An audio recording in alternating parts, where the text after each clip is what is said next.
Welcome to the city of the unwritten. A city that's given so much.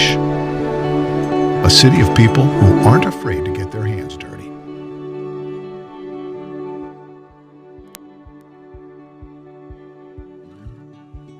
A city of makers, entrepreneurs,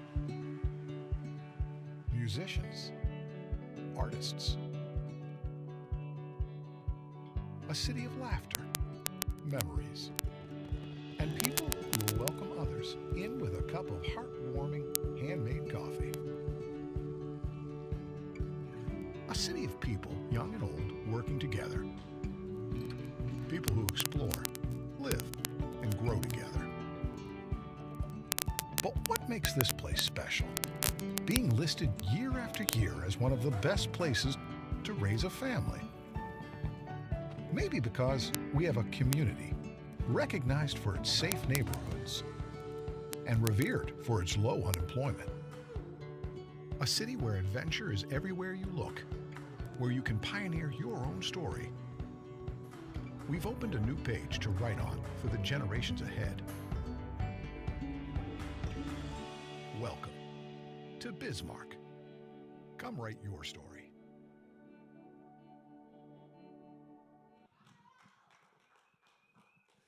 Good morning, 1 million cuppers. It's April 20th, it's 9 o'clock, we're at Dakota Stage. It means one thing, 1 million cups. And we're gathered here together as friends of the community, as makers of the community and creators in the community to make our community better. And so it's one of those things that I love being a part of. And I thank you all for being here today. So what is 1 million cups? It's a gathering of the community in which we celebrate individuals who have decided that they want to pursue something in life. And so we just say, hey, how can we make something happen? Over 1 million cups of whatever type of beverage you would like to have. You can have the caffeinated stuff. If you want anything else, you have to bring your own. But these are our sponsors that we have up there. Please pay attention to them. If you would like to become a sponsor, please just come and see one of us about becoming a sponsor. We'll take any donation from $5,000 to $100,000. But no, it isn't that crazy as we go through there. We want to engage individuals who get up on this stage. We want to help those individuals overcome some of their limitations, some of their challenges, some of the obstacles that they face. And so they come here, they tell us their story, and then we provide them with some feedback. And as always, we leave them with a question for us to be able to see what we can do. We do have announcements, I believe. Is that our next one? I think they've just been advancing these for me, so. Oh yes, we will have Q&A. Kate will be our mic runner. So if when we get to that stage, please indulge her with some questions. I don't believe we have anybody on social today, but we will watch social. Yes. So if you are afraid to have the mug shoved in your face, then Madison will be taking your response on Twitter. But community announcements. Anybody have any announcements that you would like to share with us? Please come forward. I don't know of any that are going on. There's some good things. Are there a couple slides? Oh, they'll do this for me. Brand Influencer Club. Is this anybody's in here? Is it Good Kids? Where are the Good Kids? I haven't seen the Good Kids for months. Where are the Good Kids at? Were they here a couple weeks ago? Well, there you can read about it, and there really isn't. Just scan them right there. Just scan me, it says, and you'll be able to become a brand influencer with that. Oh, you're doing this for me. Thank you. Lunch and Learn. Do we have anybody here to talk about the Lunch and Learn? Why do we put these announcements up if they're not going to? No, I'm just teasing. I'm just teasing. Tuesday, April 26th. That's next Tuesday. At the Harvest Events in Mandan. Small business advice from the bail team. Are these bail bondsmen? Is that what we're going to? No, I know. I can I'm just trying to inject some levity here. I'm failing at it. Sorry. So we have bankers, we have accountants, we have an insurance agent, we have a lawyer. Those are the bail team. Come out. Free registration by April 22nd at cityofmandan.com/register or call 701-667-3478. And there you'll see the sponsors for that event as well. Oh, no, that's okay. Good. Well, Kelch could, for sure. Yeah. I don't know, Darren, I don't think it's starting. He isn't going to have that much. He could get me out of jail, but not necessarily help me. But, yeah, so we'll advance this one as well. Oh, I didn't want to advance. Sorry about that. This is Schlupp's Sunglass Contest. Now, we've got to have somebody from this. Who's doing this one? Somebody's got to know. I don't want any more of these announcements up here if they're not going to come in. No, it's fine. There's last year's winners. I have no idea who they are, but if you have what it takes to model their sunglasses, there's a 1 free pass to Schlupp's Butter Me Up Days. Saturday at Keebles Park.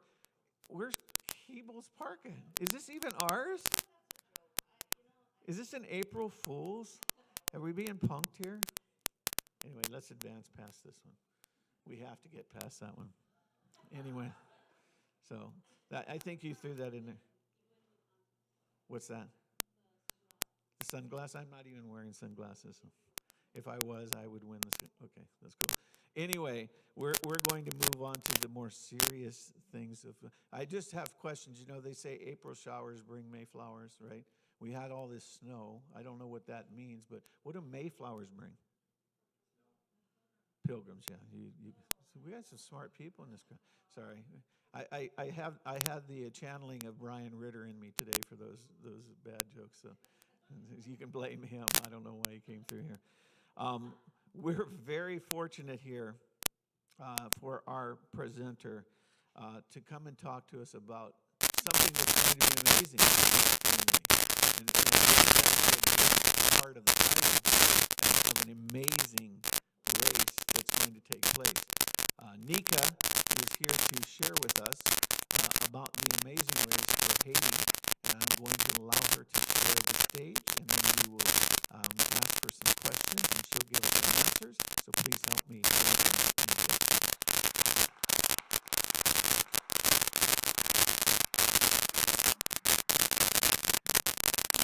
Thank you guys so much for inviting me to come here. I really am excited about this. I apologize. I lost my voice a couple days ago, so if I kind of go in and out here a little bit, I don't usually sound this squeaky, but just bear with me a little bit and we'll be okay.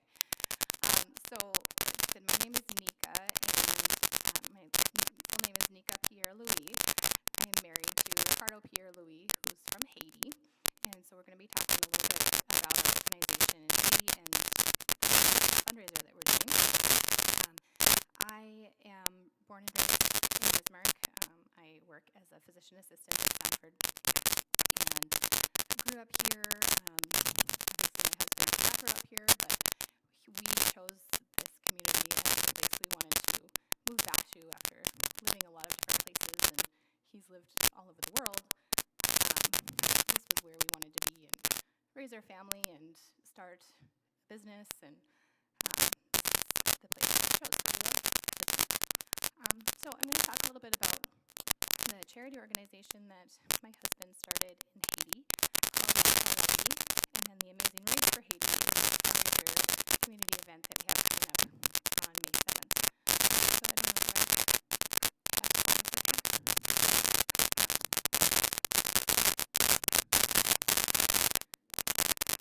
Yeah. Do I have a PowerPoint or not?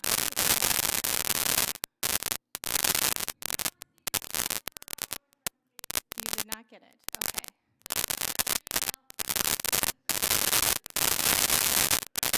It's okay. If we can play the video, but whatever.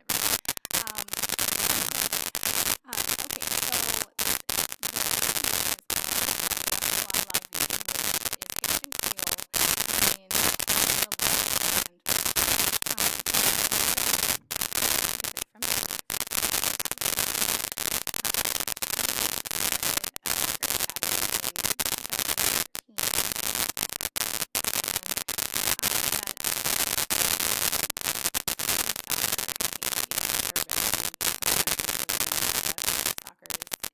kind of a big deal. My husband played soccer, and that was how he ended up being able to come to the United States with a college scholarship and in the U.S. and go back to his community and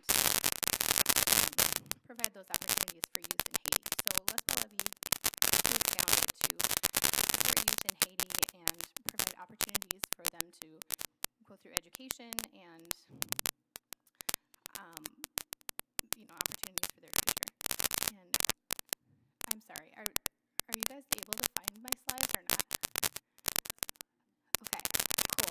So I will just deviate a little bit from what the slides were going to show, I guess.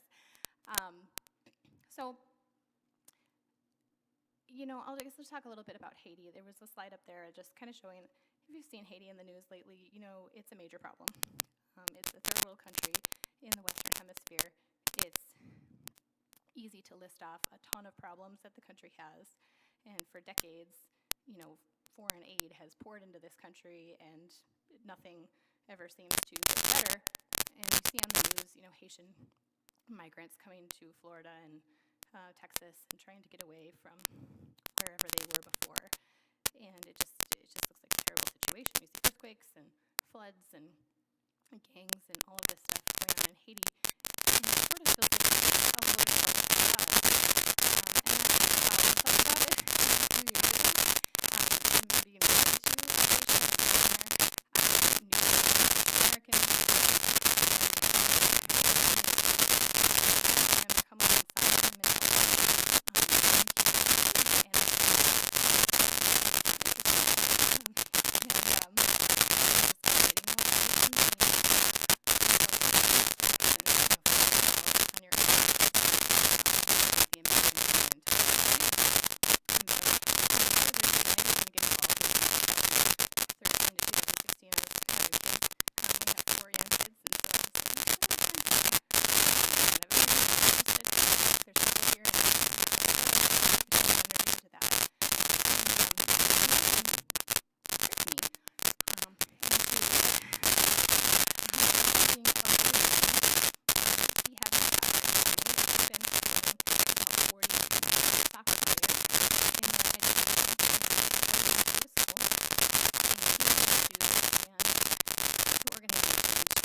a board of directors with people from right here in Bismarck and invited them over for dinner, and it was a board meeting that I was accidentally.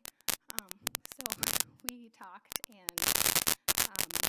he had our director of operations, whose name is Duvel Singh, had him on the phone, and this is just an organization you're just getting started. He asked Duvel Singh what experience. The answer is money, right? I was expecting him to ask for lots of soccer equipment or to be asked.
to school.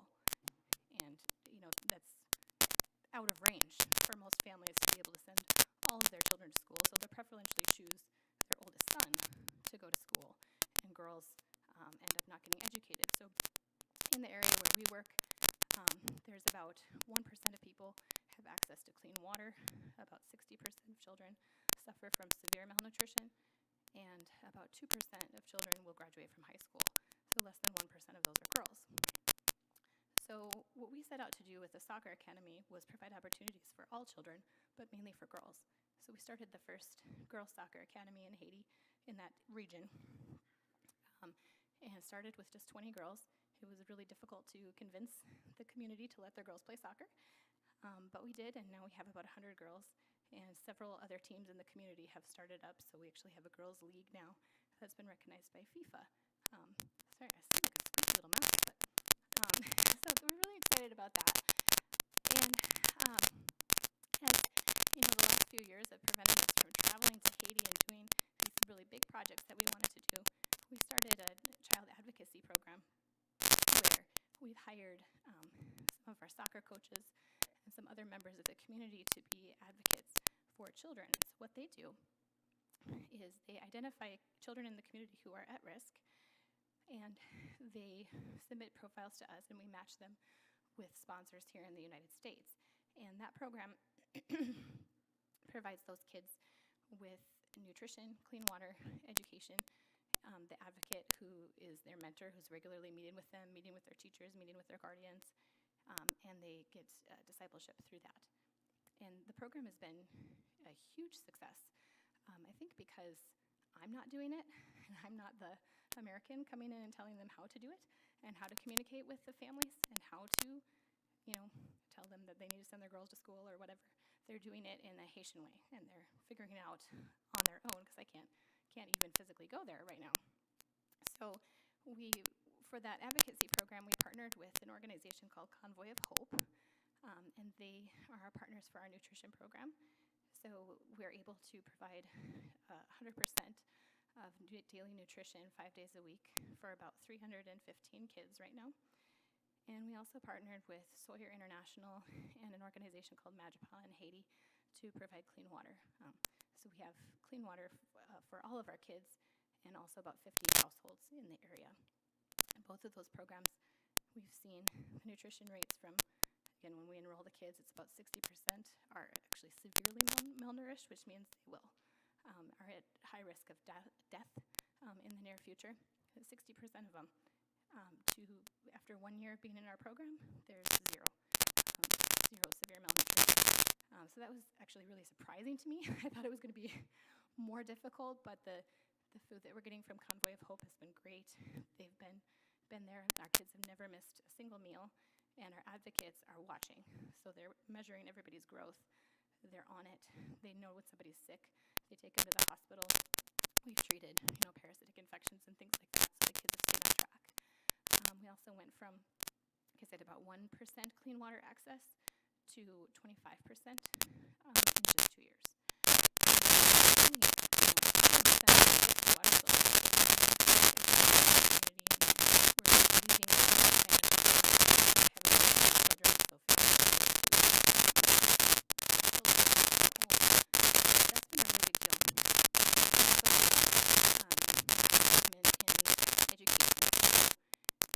Haiti, like I said, area where 10% of kids will finish high school.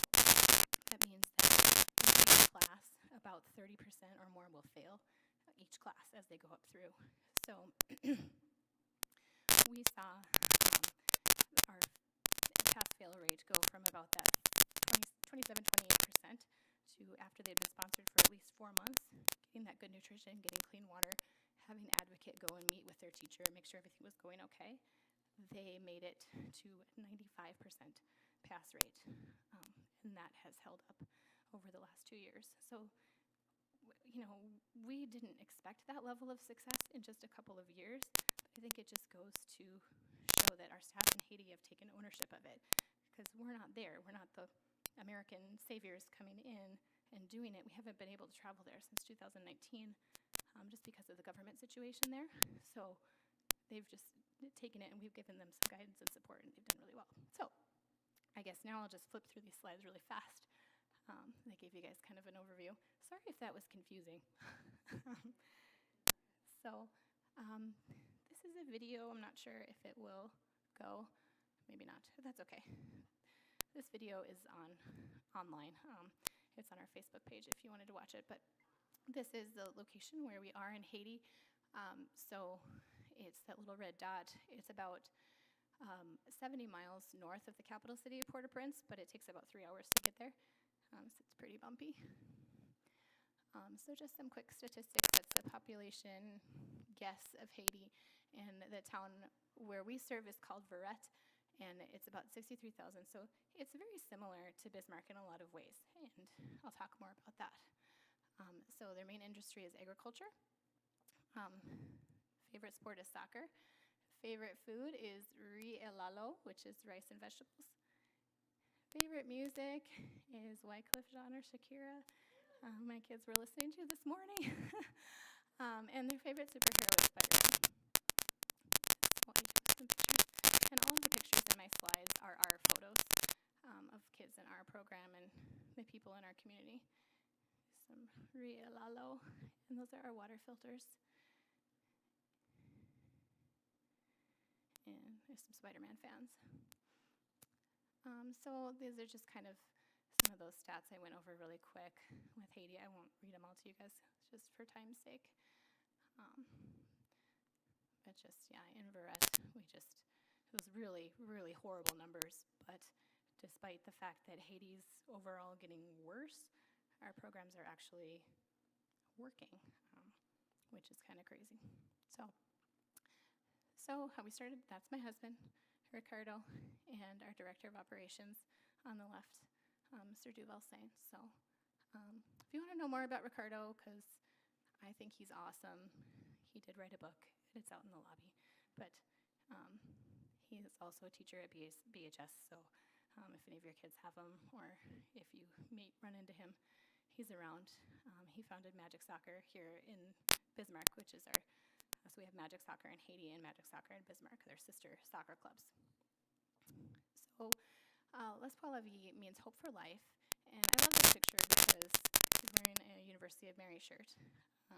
This is actually a University of Mary grad who's Haitian and came with us and has done a lot of work for us. But all of our soccer club stuff is donated, either from University of Mary, the schools here in town, or Magic Soccer. So it's kind of fun. So these are some of our goals for Lespwa Lavi.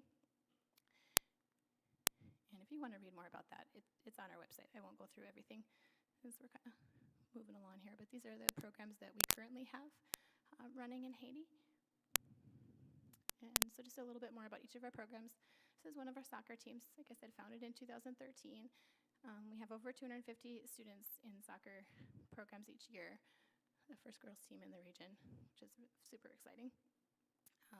Especially women's soccer in Haiti has really taken off. So they're doing really good, actually. Probably going to qualify for the World Cup this year. So it's an exciting time to be a girl in Haiti. So the students in our soccer program do receive scholarships if they need them to attend school. They get Christian discipleship and opportunities to play around Haiti internationally when you're not in the middle of COVID or a horrible government shutdown in Haiti. So Lespwa Lavi Academy is the plans for the school. And it says planned for 2023, but that's just kind of depends on when Haiti decides to settle down. So when we build our school, we'll be providing a bilingual education for students to be able to go to universities abroad, because there isn't really a lot of opportunity in Haiti. And they need to be able to speak English to be able to go to a higher level university. My husband had to take the SAT to go to college, and he didn't speak a word of English. And somehow he passed it, just guessing. So I don't know what that says about the SAT, but he made it into college. But he was good at math, I think was the deal. So our goal number 2 is to develop individuals of strong moral character who will invest in their community and in their world. So from the day one they started the soccer academy, they're taught that they have a purpose. There's a reason for them to be here. Somebody believes in them, and they need need to come back and give it back to somebody else. So this is our child advocacy team. Some of our employees in Haiti, and I already kind of talked about that. I just put, the cost up there of what our child sponsorship costs.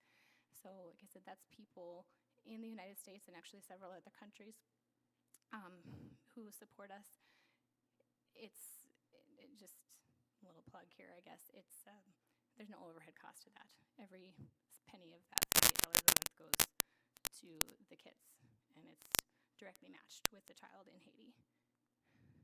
So part of our child advocacy program is the nutrition program, partnership with Convoy of Hope, and this is our water filters that we're using right now. There's plenty of water in Haiti, lots of rivers, but none of it is clean, so we use just household water filters. And so this is our impact of what I already talked about in 2019 when we started the advocacy program. What we saw was the kids were not doing very well, but after just 1 year, just erased that malnutrition, improved the access to clean water, and improved their pass rate in class. And just to show you kind of what that looks like, this is a little girl, and that's the same girl over there after a couple years. She's actually what's called a restivec in Haiti, and probably knows, but these are kids who live as household slaves, as form of modern day slavery. So she was identified early on by our advocates, and they were able to improve her situation. And here's another little guy. He became an orphan just before he was enrolled in our program, and he was pretty underweight. And here's another girl. So I like pictures. So we also started a college scholarship program. So we're all about providing opportunity. And so our goal is for these young people in Haiti to grow up and accomplish something with their lives that they can go back and change their own community for the better, because that's what's going to make a long-term impact. So it's a long-term investment. So we currently are supporting, through a scholarship application, 2 students in medical school and 2 students who are in teaching school. This guy's actually set to graduate this year, and he's planning to come back and start his own clinic. And this is a future project. There is a vacant clinic building very close to where we work, and we are wanting to hire some staff to fund that clinic. So it's just a picture of the empty shelves right now. So this is the land that we own in Haiti. There's a little church building on it that it was built by just Haitian hands. It's built out of sticks and mud. And we partnered with an organization called Engineering Ministries International to design a campus that will not fall down in an earthquake or a flood. So that's a picture of our future campus that's planned. And it costs us about $1.5 million, which is really pretty cheap if we were going to build it in the US. So just to kind of transition into what the Amazing Race is, the Amazing Race is our fundraiser that we're doing this year. And we really believe there's value in connecting communities in need with communities of resource. So part of what we really love to do is just connect people here in Bismarck with people in Haiti. We believe that especially young people have a great benefit from that, and they learn about somebody else's culture, they learn the value of giving and learning to be just global-minded citizens and thinking about something outside of themselves. This kid, it definitely impacted his life forever to make friends with this little guy in Haiti. He literally took the shoes off of his feet, without being asked, and actually also gave him the shirt off his back. So it's just, it's a very valuable experience for our sponsors here to get involved. So, talk a little bit about the Amazing Race. This is our second year doing the race. We did it last year for the first time, and it's going to be a Saturday coming up in a couple weeks here, May 7th, and it actually starts right here. This is our kickoff spot. So if you've ever seen the TV show, The Amazing Race, it's sort of modeled after that. We have teams of 2 to 4 people who are going to follow clues to some secret locations and businesses downtown where they have to complete a challenge. So we have 2 options this year, competitive and recreational. And there's a free party afterwards at Kiwanis Park. So one of the reasons we decided to do this particular event was, again, connecting the communities. We just wanted to do something in downtown Bismarck, especially last year after COVID, after a lot of businesses were having a hard time. We wanted to bring people back downtown and highlight businesses here and just get people more involved in the community again. So that's kind of where the idea for this event came from. And we got a really good response last year. We had about 120 people participate in the race, and all of them are doing it again this year. And we had some good feedback from the businesses that participated as well. So we're very excited. This year we're expecting maybe about 250 people or so to be part of it. Oh, that's just the time for the after party there. So these are some pictures from last year. Just some of the businesses that participated last year. You can see By the Batch was one of the locations. Good Kids, Desiree's Makeup and Lounge, Dakota Stage, a lot of other sponsors downtown. That's the website for the race. And this QR code is just, if you scanned this code, it would take you right to the Amazing Race page with more information about it. And I did, I guess I forgot to put it on this slide, but I do have a coupon code for you guys just for 1 million cups, if you guys wanted to sign up as a team for the race. The tickets right now are $50 for a competitive team and $40 for a recreational team. So that's 4 people. So we kept our ticket prices pretty low. And if you use the coupon code leh-spwah, all one word, so leh-spwah, it's $5 off. So that's my contact information up there too, if you guys would ever need to get a hold of me. Yeah, so that's what I got. So put that QR code back up. All right, let's have a seat over here. Kate will be our mic runner. Madison will take on our Twitter. How did you come up with the Amazing Race a couple years ago, and why continue with it? Was it successful the first time, and you thought, let's build on that? Yeah, it was successful. It was a lot of fun. Not everything went as planned for the first time doing an event, but we had a lot of fun.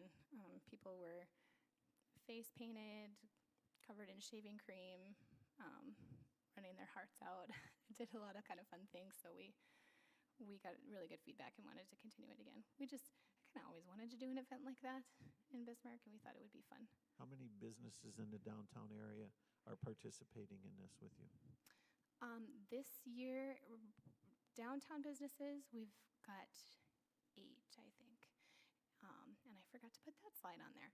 I think 8 businesses downtown, and then we have a few sponsors from other parts of the town too. So you'll send people all throughout Bismarck into Mandan as well? Do they get to cross the river? This year, we're sticking with downtown. Okay, they don't have to They're swim only on across foot. the river. Yeah, Okay. only on foot. I thought might have to swim across the river here. Yeah. Done. Hi, Nika. Your presentation was really great, even with all the hiccups and with your weak voice, which sounded fine, if you are wondering from the audience point of view.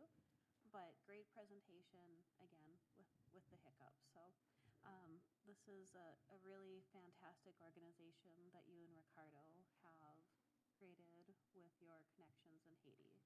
I was able to visit with Nika a couple years ago now. And Like that.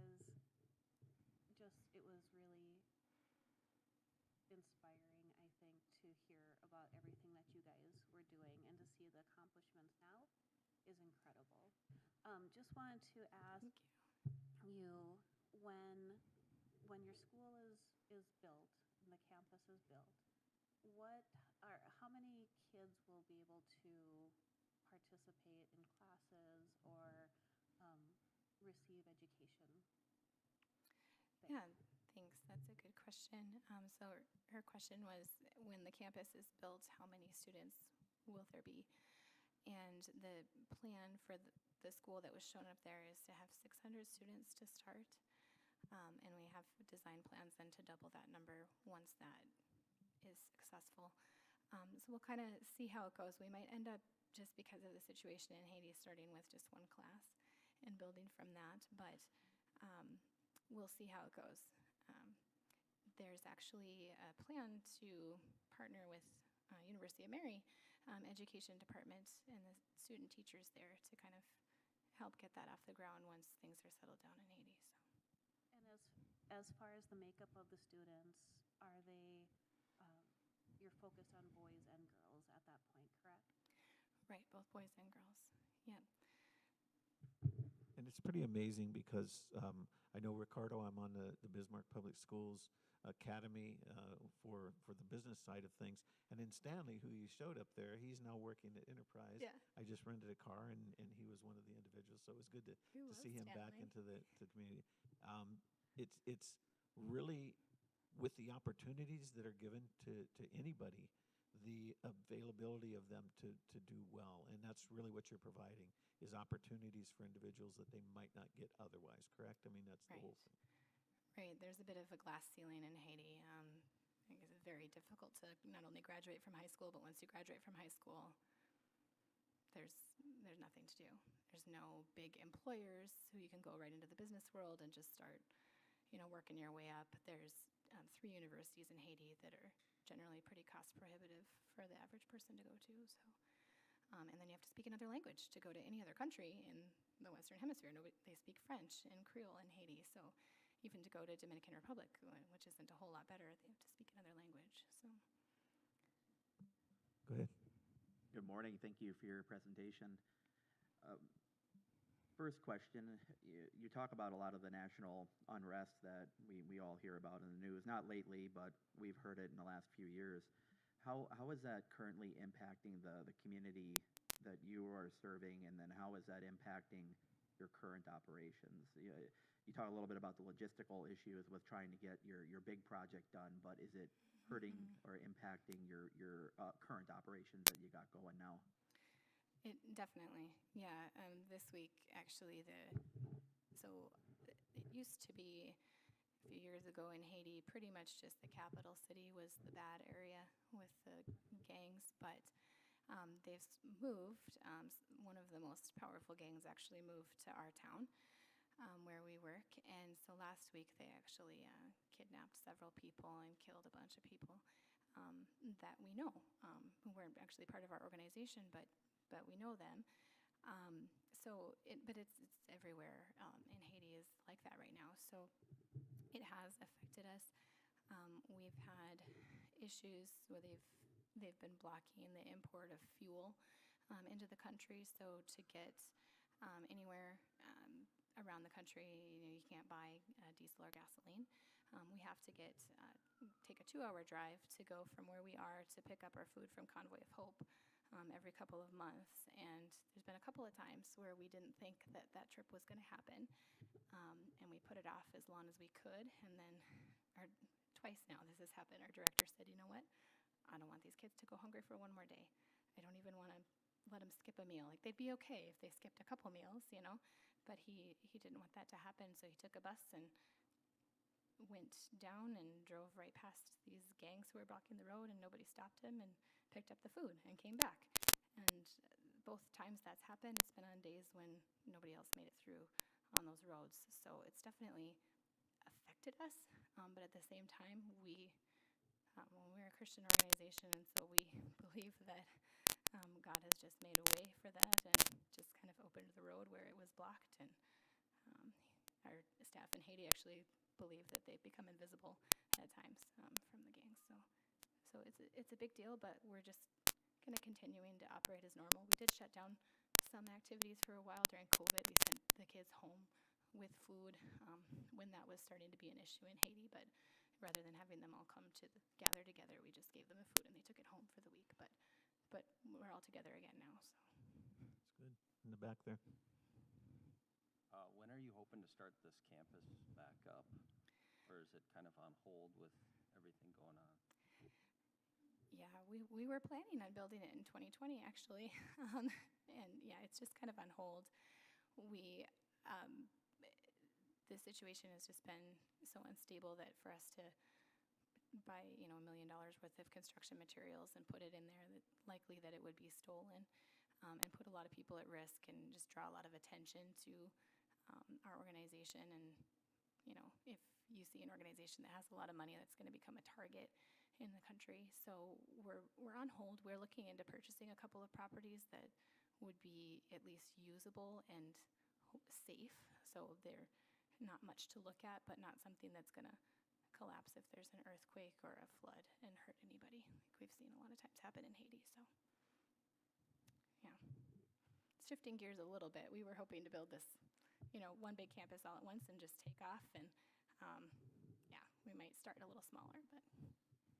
So are you looking for funding for that project still, or do you already have the funds, you're just waiting to go? Yeah, so, yeah, we're still working on funding for it. We have, we're actually, one of our needs right now is looking for some grant writing help. We're looking to hire some grant writers for that project. Are there any other partnership groups that you're working with that do similar work in other areas, and not necessarily in Haiti, but they do this type of work? Have you partnered with anybody in that? Yeah, so Convoy of Hope's partner in Haiti is Mission of Hope, and they've been a resource for us. They work in a different part of Haiti, so we've connected with them about a lot of questions. The schools that they run are a little bit different. There really aren't a lot of schools that are teaching with the goal of where we're at. There have been a lot of organizations that have come before who want to teach kids to read and write, and they'll read and write in French, and that's great. That's the first thing you need. Our school would be, the goal of that school would be so that they can go to college, and that's a little bit of a higher level of education than what's currently being taught in Haiti. We have a few partners. Mission of Hope is one. The Restavec Freedom Foundation is another one that works in several different parts of Haiti, and they do more adult literacy and focus just on those kids who are in household slave situations, like I briefly mentioned. So, but lots of good resources from them too. Now, would this be an English school? Because like you said, leaving with French Creole is not going to give you much Yep. job support to go somewhere, right? Right, In not a these lot. English And schools, nowadays, huh? it's very valuable to be able to speak English or Spanish no matter what country that you live in. And so, in the future, I think people are going to be more of a global market anyway. So, yeah, we'll teach English. The school would be taught in English starting at, 6th, 7th grade or something like that. Madison, do we have something from the Twitter? Oh, We don't. But we have it's something from it's Madison. From me, yeah. I was just wondering if you could expand kind of on skill sets you were needing from volunteers, if you were needing more skill sets from one area or another, something like Oh, that. sure. Yeah, I love answering that question because, yeah, we definitely, we need funding, but we also really need people who are willing to give of their time. Right now, like stateside, what we're needing is help with, like I mentioned, the grant writing. We need somebody there. We always need help with, design, video, marketing, social media types of things. That's another big need right now. We're looking for some interns or volunteers for marketing. All of our design so far has been done by good kids, and a lot of our photography is too, which has been great. But those are things that, we're not good at. Our board of directors is generally, it's a bunch of teachers, some doctors, me, professors, kind of those kinds of people. And we're just not very good at a lot of those practical things. And then I'm looking for people who would be willing to do data entry for our child sponsorships. There's a lot of recording weights of everybody and charting everything. They don't have a lot of computer power in Haiti, so we do all of that on our end and communicating with sponsors. So that's something that's, a few hours a month kind of a thing. And then we're also looking for somebody who'd be interested in kind of helping us power forward our clean water initiative. Is that something we'd really like to expand and hire a clean water educator in Haiti again and keep that going? But that's something that can be a little bit of a time commitment or could be taken to be a bigger time commitment too. So Excellent. does that help? Hey, Ann.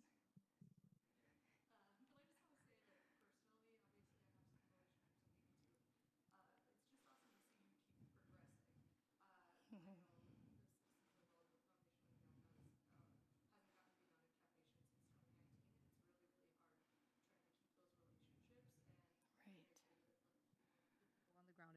safe. And then also just the concept of you went down there, you know, with the goal of soccer, but then you see food and clean water and living, and it just kind of spirals because there's so much need. And so I just, like, great work. It's nice to see that it's still progressing and that you're still pushing forward, even though with the pandemic and all of the unrest that's down there currently, it's obviously the biggest challenge. Yeah. So, Yeah, thank you for saying that. Yeah, I think it's been tough because I would say maybe our biggest challenge has been to stay focused on long-term solutions and not immediate aid. So, you know, initially our staff actually didn't want to start a feeding program because they were like, oh, you can feed us for a day, but, you know, we could, you know, we have some money, we could go feed the whole community for a year, and great. But when that year is done, you know, you're right back where you started. So it's been a challenge definitely to keep a focus on what we want to accomplish, but we definitely found that when you have a child who's literally starving, they can't accomplish anything academically. So that's where our nutrition program came into place. Excellent. What an incredible mission that you have. Been watching this for a couple of years, and I take a look at your plans for your buildings. And in a third world country, that looks like just a mammoth undertaking. What do you have in play for contractors, for design? Do you have the people needed, the skills needed to build that facility in Haiti? And have you sought out help from organizations here in the United States? That's a great question because, yeah, definitely not the standard of construction currently in Haiti. The organization we worked with for design was Engineering Ministries International. Their Canadian team came down with us, and they have a lot of experience designing in Haiti. So they designed from the engineer standpoint and the architectural standpoint with materials that were available to purchase in Haiti, but there are no contractors in the region where we work who are capable of doing that. There's a couple in Port-au-Prince, and there's one in Cap Haitian. And the one in Cap Haitian was actually founded by an American engineer, and he's trained up some Haitian engineers. And that's, right now, is our plan to work with them. There's also a training school that's pretty close to where we are, where we want to send local people to go through their 6 or 8 week training courses and doing, you know, basic masonry and things like that, so that we can hire some local people to be a part of the, you know, building the wall perimeter and things like that, or doing some more basic things. So, but yeah, there's nobody right in that area of Haiti who could build anything like that. There's an organization that's not too far away from Convoy down in Missouri that I'll let you know about. Oh, great. That Yeah. our family has volunteered, done mission with, and they do construction. They're a construction mission, so I'll let you know who they are and the executive director, and this is what they do. That'd be great. That'd be great. Thanks. Excellent. I have a question back there. 2 questions. One, you said it's, you know, the area you're at is primarily farmers and stuff. What resources do the farmers need to help them grow more better quality products for their own country? Oh gosh, And yeah. then the second one, it just left me, so sorry. If you think of it, let me know. Yeah. So if you look at the land area of Haiti that's farmable, they could produce enough of their own food to feed their entire population, but their farming practices are abysmal. And it's one of those things that's really hard for me as a North Dakotan and, you know, the granddaughter of farmers to see and not address that issue right away. And our director of operations in Haiti is actually an agronomist, and it's his job to go around and train people in animal husbandry, is what he does actually. But it's they need everything. Haiti not only has been pretty well deforested just because of the poverty, they've cut down all of the trees, so the soil has eroded away, so the soil is very poor and doesn't produce nearly what it should. But all of the farming is done with with practices that were how the slaves in Haiti farmed in the 1700s. They're, chopping up the ground with machetes and, hand cutting rice and beans and things like that. I mean, it's, and I'm standing there, I'm like, why don't they use the cows? Like, they use the animals, but that's the way that they've done it for hundreds of years. And their education system was put in place by slave owners back in the 1700s, and it's never changed.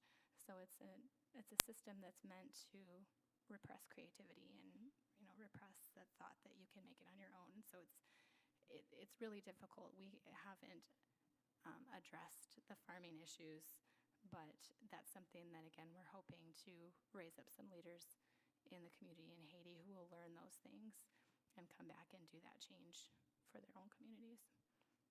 Excellent. Kate, why don't you ask our last question? Okay, well, thank you so much for being here. And actually, I'd never heard the term, and I'm from North Dakota, animal husbandry until Lakin came into our world. So Lakin, big up for animal husbandry. Thank you so much for being here and spreading the message. And then with your event that's coming up too, if people are interested, I would definitely be on the recreational team, not the professional, whatever. Right, team. me too, yeah. So if I was looking for some help.